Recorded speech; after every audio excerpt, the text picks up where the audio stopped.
Today, some of your favorite girls from America's Next Top Model are revealing some of the darkest secrets of their lives, things that they have never talked about before. And these top models, like millions of other young women, have some shocking stories of abusive boyfriends and even of rapes that they have kept hidden for years. And later, the winner of Top Models Cycle 8, Jasleen, is going to reveal a stunning secret that even I did not know.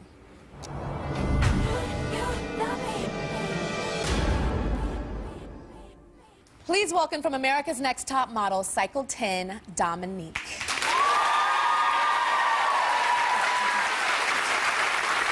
So, Dominique, on Top Model, you were the girl that was very opinionated, this big personality. People got a lot of laughs enjoying watching you and a lot of joy seeing you take beautiful pictures.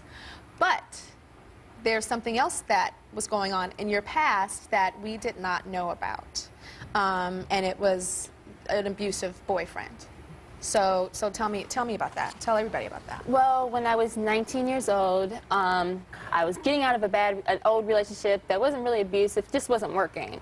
And, you know, I guess I was looking for love. I was wanting a family. I was wanting to feel like somebody could love me more than I guess I love myself. You didn't love yourself then? No. You know, I think I was wanting somebody to prove to me, so I could show myself that, hey, you know what, Dominique, you can love you too. You know, just wanting so much that I wasn't giving myself. So at 19, I got caught up. And in the beginning, it's never abusive. In the beginning, it's fun. Happy and good. It's happy and good. So you moved in with him in 3 months. You guys moved in together. And when is the first time that he hit you? Do you remember the first time? The abuse, the physical abuse, really didn't get started till I found out I was pregnant with my daughter. And it started out with, you know, talking rough to me, you know. What type of stuff would he say to you? You know, just call me, you know, or, you know, it was just the words that slipped out of his mouth that you never thought, you know, a man that loves you would say to you. Take me back to the day when he punched you in the head and you blacked out.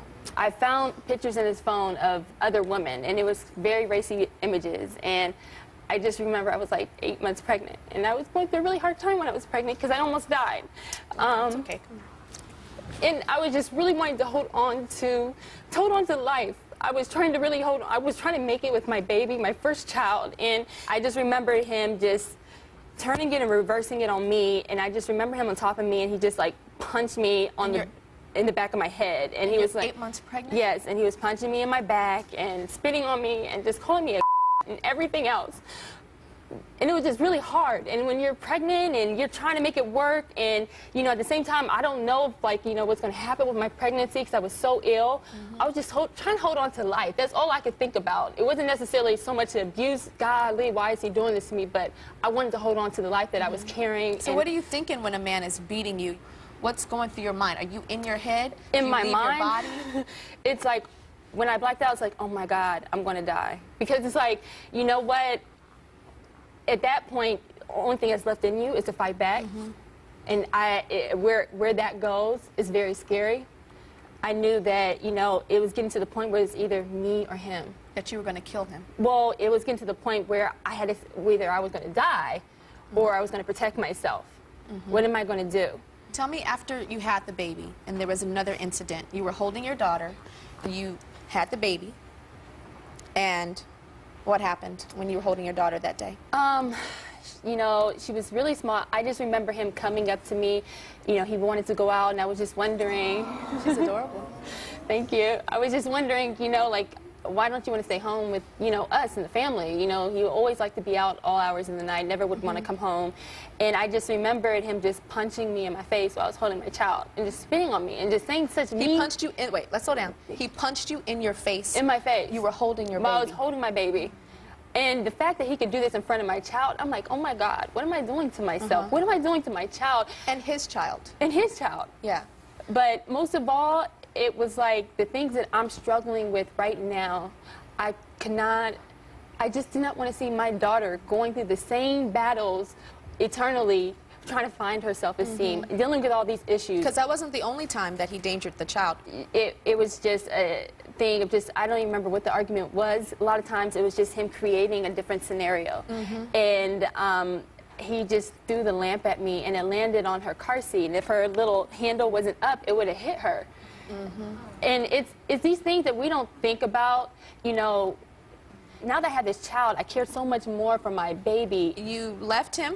Yes. And then one day you saw him in a restaurant, and he was your ex-boyfriend. It was like over a year. Over a year. You guys ended up getting into a fight in the parking lot. And tell me what he did to you. He punched me in my face, and he was spitting on me. He was hitting me in my back. He busted my tooth, and it cracked all the way up to the root, and like a chunk of my tooth just fell out.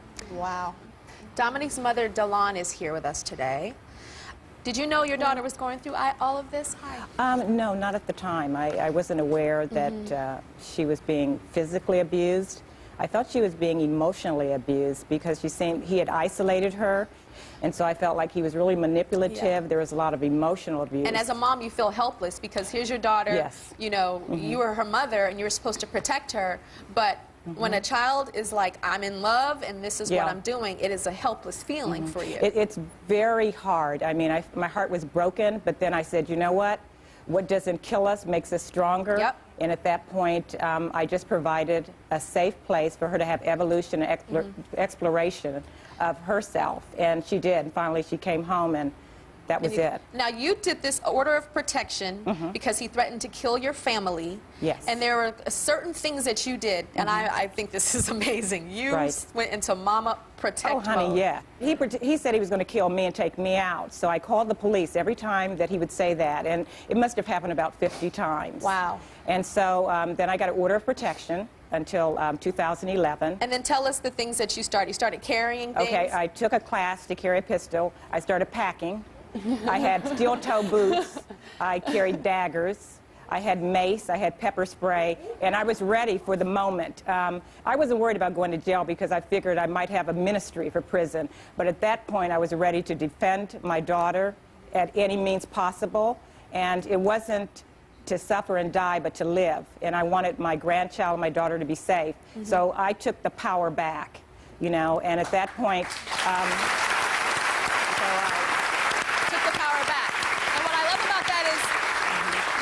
prepared yourself to protect yourself, yes, but at the same time did not go crazy and knock on his door and do something to him, because then we'd all be up under the jail, and that wouldn't be right either. Right. We'll be right back.